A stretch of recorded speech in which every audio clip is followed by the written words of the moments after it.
Okay, Assalamualaikum and good morning.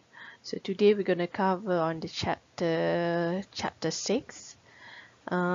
Based on the module, will be on the page of 166, equilibrium constants. So as you can see from the module, page 166, we have 4 learning outcome needs to be covered, C, D, E, and F. So for today, for this slide, I'm going to cover on the learning outcome C. Use the equation Kp equals to Kc RT delta N to solve equilibrium problems. So the first thing that we need to do is to identify the Kc and the Kp. So I'm going to go through the Kc and the Kp first that you should have learned from your lecture notes. And then we're going through the part C punya lah, learning outcomes. So, okay. So I'm going to go next. The Kc and the Kp. So if you look at the concentration versus time graph given here, yang ni based on the equation in page 166, ada equation kan, N2O4 gas will produce 2 mole of the NO2 gas.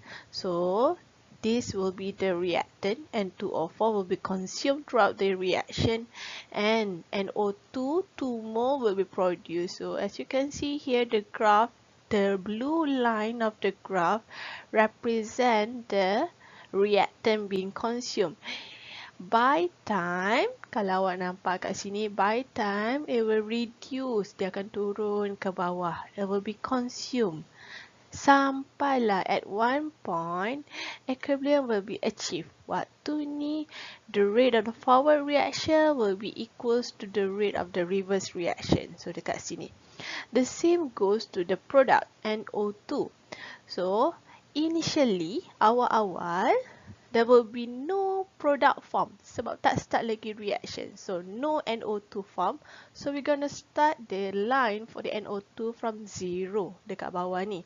And then they will move forward ke atas ni, naik sebab by time product will be produced kan. Makin banyak product will be produced until they reach equilibrium punya condition.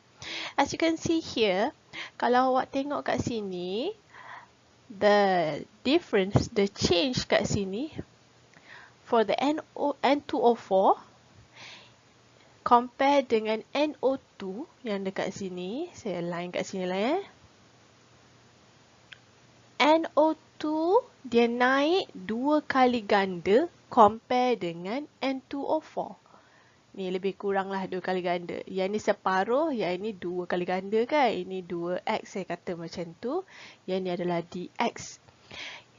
The graph ni, the change dia naik banyak mana, turun banyak mana, all depends on the balance equation. So if you refer on page 166 punya equation tu, 1 mole of N2O4, betul tak? So sebab tu diturun sekali je lah kat sini, satu je, change dia 1 mole je. Compare dengan NO2 yang naik 2 kali ganda as compared to the N2O4, so awak akan nampak the increment for the NO2 adalah 2 kali ganda compared to the decrement of the N2O4. Sekali ganda sahaja. Okay. So, kita tengok itu cuma recall baliklah awak punya concentration versus time graph dalam lecture ada kat situ. So, sekarang kita nak tengok on the Kc and the Kp on how to calculate. So, saya akan show the difference between the two. Kc and the Kp kat sini refer kepada equilibrium constant, tapi untuk C kat sini dia adalah concentration, and the P kat sini refer kepada partial pressure. Partial pressure ni adalah pressure for each of the gas present in the closed system. So contohnya dalam case NO2 dengan N2O4 yang kita ada kat sini, pressure exerted by NO2 will be called as partial pressure NO2. And pressure exerted by N2O4 will be called as partial pressure of N2O4. Itu sahaja. Ataupun kata nama senang dia, pressure NO2 je lah. Tapi nak panggil dia partial pressure. The term yang betul. Okay? Dan untuk Kc, dia akan show the ratio concentration of the product over reactant. So, kalau saya tulis Kc sama dengan concentration product, kita divide dengan concentration of the reactant. Macam tu. All concentration of the product, divide dengan all concentration of the reactant. Tapi ada certain je lah yang kita akan pilih masuk dalam equation awak. Dan untuk KP pun sama. KP kat sini, kalau awak tengok kat sini, ratio partial pressure of the product. So, kita ada partial pressure produk awak. Tak kisahlah apa-apa pun ya. Partial pressure produk awak kat sini. Over partial pressure of the reactant. Okay. Tapi K ni, dia hanya ambil concentration dan pressure of product and reactant waktu dah capai equilibrium. Dekat sini. Waktu dekat sini sahaja. Waktu sini concentration dia remain sama je kan. So, kita akan ambil concentration dia waktu tu sahaja. So, waktu yang dekat sini, tak ambil. Okay, kita tak ambil sebab dia still change lagi.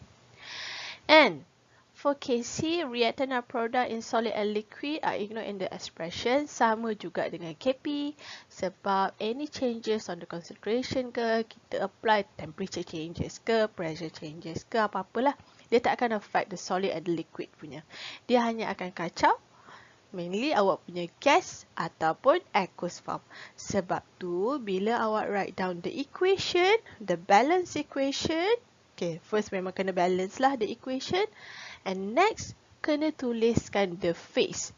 Kalau awak tak tulis the phase, awak tak tahu yang mana satu yang akan included dalam KC and KP punya equation. Okay. Okay, next kita akan go on how to calculate the KC and the KP. So, KC ni step dia. First, you need to write down the balance equation with the phase, solid, liquid, gas or aqueous. Dua ni yang kita akan guna. Solid and liquid will be ignored in the expression and so in the calculation as well. Substitute the concentration for each of the reactants and product of gas and aqueous only dalam KC expression. So, nak tak nak apa-apa hal pun, you need to know how to do the KC expression. Baru substitutekan the value. Dan seterusnya, kalau concentration is not given dalam equation, dalam question awak tu dia tak bagi, so you need to find it yourself. How? Find the concentration by dividing the mole with the volume in liter. Okay? Dan juga bila awak dah dapat mole over liter bagi each of the reactant and the product for gas and aqueous phase only, substitute lagi dalam awak punya KC expression. Siap. Itu sahaja. And untuk level kita, the unit for the KC can be ignored. Okay? Sama juga for KP. Step dia, write down the balance equation dengan phase dia. Kemudian, kalau KC, awak substitute concentration. Yang ini kita akan substitute the partial pressure masuk dalam KP expression awak. Kemudian, kalau contohnya lah KP, waktu awak nak jawab soalan KP, pressure is not given. So, you need to find it by using the equation. PV equals to nRT. Yang ni equation kita dah belajar dalam chapter 5. So, contohnya lah dalam kita punya equation tu ada reactant A. So, kita nak cari partial pressure for reactant A. Darab dengan V equals to mole of A darab dengan R and T. Okay, ni absolute temperature. Awak punya ideal gas constant 8.314 yang tu lah. Okay. Ataupun kalau awak nak guna yang ni pun boleh. Nak cari dia punya partial pressure of reactant A tadi. Buatkan dia P total. Kalau dia bagilah dalam soalan tu. P total darab dengan mole fraction of the A. Okay, macam tu sahaja. So, daripada step sini, awak akan dapat berapa partial pressure for reactant and the product. Masukkan dalam KP expression. Sama juga step dia, ignore the unit for the KP. Okay. And ini reminder, unit for the concentration adalah molar. And untuk partial pressure, awak boleh jumpa ATM ke, Pascal ke, Newton per meter squared ke, ikutlah mana-mana pun. Okay. Okay. Lagi seterusnya kita akan tengok kalau concentration at equilibrium is given. Tapi question ask you on KP. Dia bagi concentration. Tapi dia nak KP. Ataupun dia bagi pressure. Tapi dia nak KC. So how? You can use the KP equals to KC RT delta N. Yang ni awak boleh refer on page 168 nak tengok dia punya relationship between the KC and the KP. So KP, KP lah, KC, KC lah. R adalah awak punya ideal gas. Yang tu dan kemudian temperature kita awak tukarkan in the unit of Kelvin dan delta N yang ni take note ya, dia adalah mole of product bagi gas sahaja minus mole of reactant bagi gas sahaja. So focusing on gas. Kalau ada highlighter, highlightkan dalam buku awak page 168. Gas only. Okay. Sama juga kalau KC given. Tapi dia minta awak cari KP. So yang ni pun sama. Boleh gunakan equation KP equals to KC RT delta N. Tapi apa-apa hal pun sebelum guna equation ni, make sure awak ada balance equation. Itu yang penting. Okay? Dan seterusnya, kalau concentration at initial. So, sekarang ni yang macam awak tahu, K, C and KP refer kepada condition yang dah reach equilibrium punya condition. Tapi yang ni dia bagi concentration waktu initial. Dan dia nak minta awak find the KC ataupun the KP. So, how? So, for this case, contohnya lah kat sini dia bagi yang ni, value di sini. Tapi dia nak cari K waktu condition yang sekarang ni di sini di kawasan color brown ni. So macam ni, dalam case ni do not use the KP equals to KC RT delta N. And you need to construct the ice table. Macam mana nak construct the ice table? So kita akan tengok next. Kalau nak cari, first thing adalah you need to have a balance equation. Kalau dalam soalan dia dah bagi, bolehlah continue je. Kalau tak, kena buat sendiri. Kemudian, constructkan the ice table. Ice table refer kepada ni, maksud dia. I tu refer kepada initial amount sama ada in the unit of mole ke, molarity ke, ATM ke, Pascal ke, Newton per meter squared ke for the pressure for each of the reactant and the product involved. Okay, tapi yang ni ikutlah pada phase yang kita required sahaja. So kalau solid, walaupun dia bagi apa-apa pun, tak perlu masukkan dalam ice table awak. Dan untuk C pula, refer kepada the change according to the schematic denoted by the X. Yang ni refer kepada balance equation awak tadi. Tengok balik, ada 1 mol ke, 2 mol ke, macam mana? Kalau ada 1 mol, kita akan jadikan sebagai X sahaja.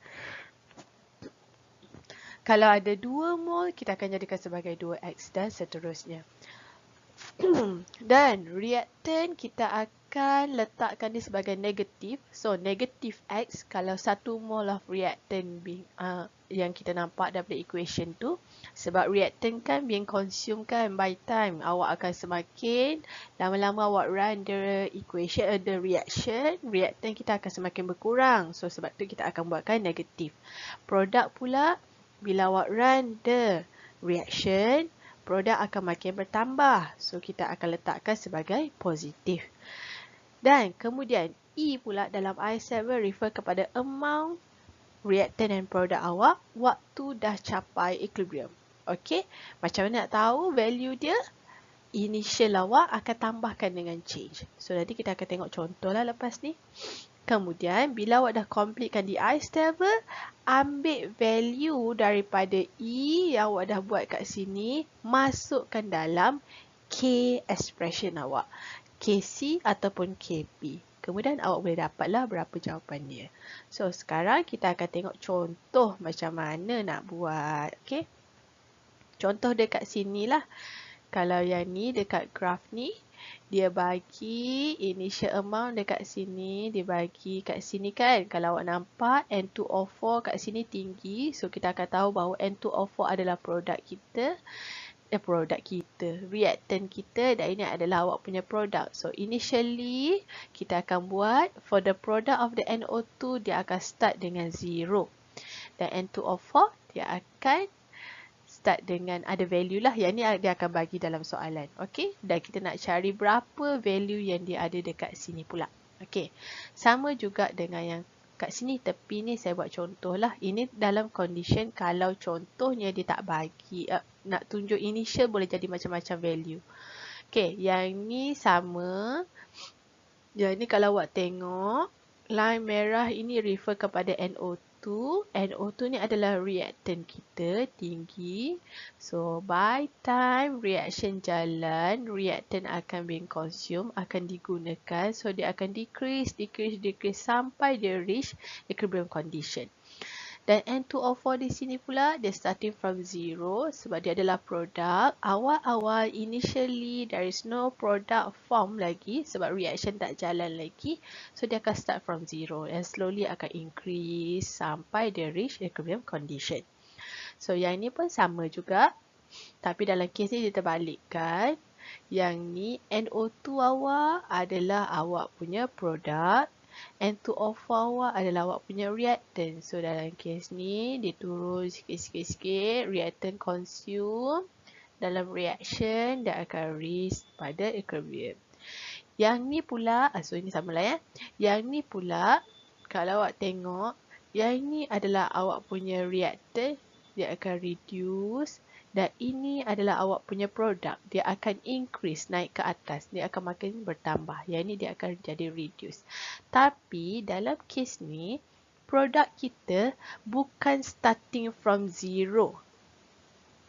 Sebab mungkin dalam kes ni, awal-awal lagi awak dah letakkan dalam beaker awak tu N2O4. Dah readily ada dah dalam tu N2O4. So, bergantung kepada soalan. Initial condition bagi produk boleh jadi 0 macam ni. Boleh jadi ada value. Depends kepada question. So berhati-hatilah waktu awak nak substitutekan the initial amounts for the product nanti. Okay. Dan seterusnya kita akan tengok contoh lagi. Example number 4 pada page 170. 170 dalam modul awak. So yang ni saya screenshot sahaja. So based on the soalan ni dia bagi mixture of H2, I2 to HI kat sini hydrogen iodide. Dan dalam case ni info given dia bagi in term of mole. Mole bagi H2 dia bagi, I2 dia bagi. Dan dia bagi kat sini, dia bagi in liter. So, awak ada mole, awak ada liter, boleh dividekan the two. Mole divided by the liter, awak akan dapat concentration.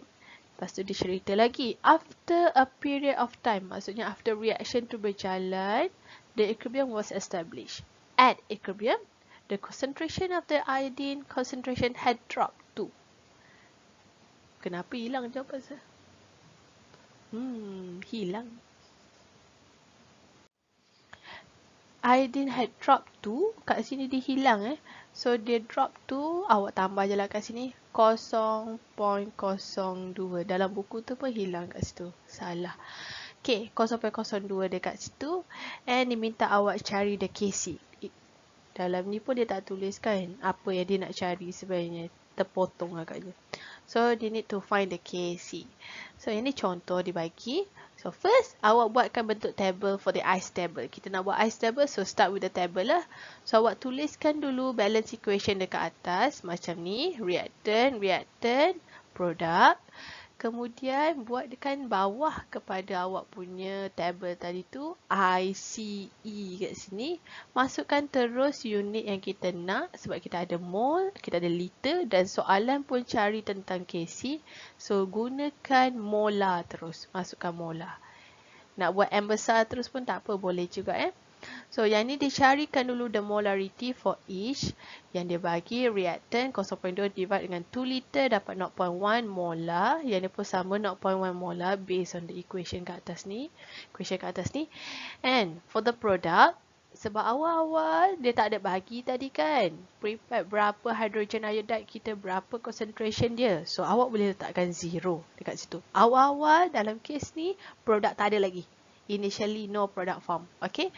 Dan di sini, yang ni yang saya kata tadi, the change kita akan denote by X. X, X, and X. Tapi the difference between X di sini dengan sini, yang ni ada 2X sebab kita ada 2 mole of hydrogen iodide form. Sebab tu kita akan buatkan sebagai 2X. And for the reactant, since it being consumed by time, so kita akan letakkan negative for both. Negative X for the iodine, and positive 2X for the hydrogen iodide product. Okay? Dan seterusnya, you need to find the E punya amount. So, how? Use the initial punya amount kat sini plus the X. So, 0.1 minus X. Yang ni, since in the equation given, concentration of the iodine concentration had dropped to 0.2. So, awak boleh je lah equatekan dia. 0.1 minus X will be equals to 0.02 kat sini. And then yang ni pun sama. 0 plus 2X, awak akan equals to 2X. And then from here, secara tak langsung, daripada equation kat sini, awak boleh cari berapa value of X.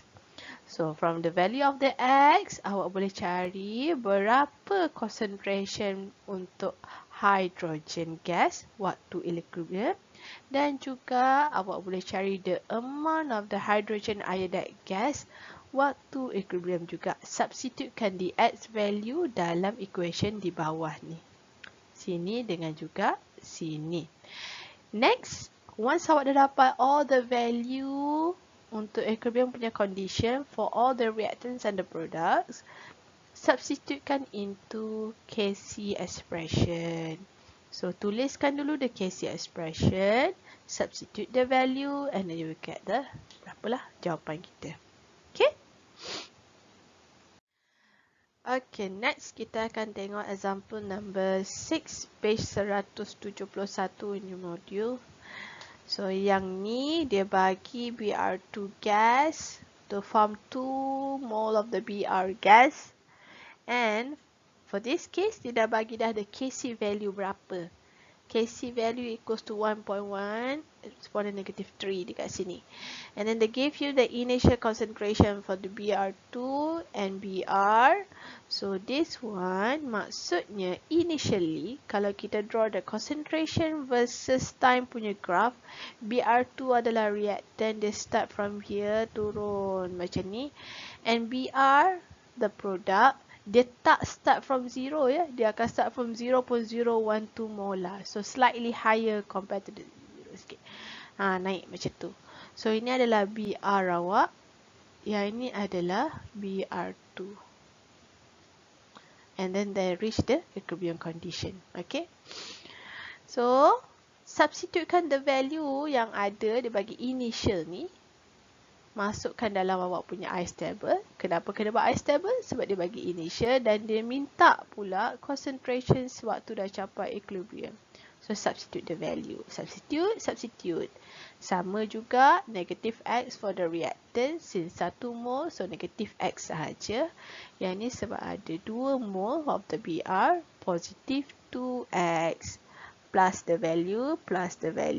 Okay. And then, kita kena tahulah berapa amount kat sini. Macam mana nak tahu? Equatekan dia dengan Kc. Kc sama dengan the product divided by the reactant concentration. Substitute the value. Yang ni dah bagikan dalam soalan kat atas ni tadi. Masukkan dia. Yang ni masukkan lagi. Substitute. Rearrange, pop, tekan calculator boleh. So, awak akan dapat value X dia. So, bila awak dah ada 2 value of X, try dua-dua. Ataupun yang biasanya lah kita akan ambil mana yang positif. Kalau satu ni positif, satu ni negative value, kita ambil yang positif. Tapi kalau both are negative value, so you need to try both. Masukkan the value for the BR. Check mana yang possible. So kalau awak tengok kat sini, the first value of the X, negative 0.0105. For the BR2, okay je lah. By kita punya product form, kita akan dapat 0.07, slightly higher from the beginning. Beginning kita start dengan 0.012 and then dia capai 0.07. So logic. Tapi for the BR, for the reactant, kita start dengan 0.063 and then the drop ada negative 0.009. Negative value ni tak logik untuk reactant awak sampai dapat negatif. Paling-paling pun dapat zero logik lah kan. So negatif ni yang membuatkan the value for the X kat sini not accepted. Okay. So kita akan ambil value of the X. So try yang ni pula. Okay, yang ni nampak possible. The BR dia drop. Logik dia untuk drop sampai 0.0844. So possible lah dekat sini. So the value adalah yang ini. Okay. Okay. Itu saja untuk example number 4 and number 6. Number 5 awak try tengok sendiri. And then for the exercise, awak boleh try jawab soalan page 167 and 169. 167 to practice question number 1, practice question number 2 and practice question number 3. And nanti dalam kelas kita akan try tengok jawapan. Okay? Saja. Take care. Bye-bye.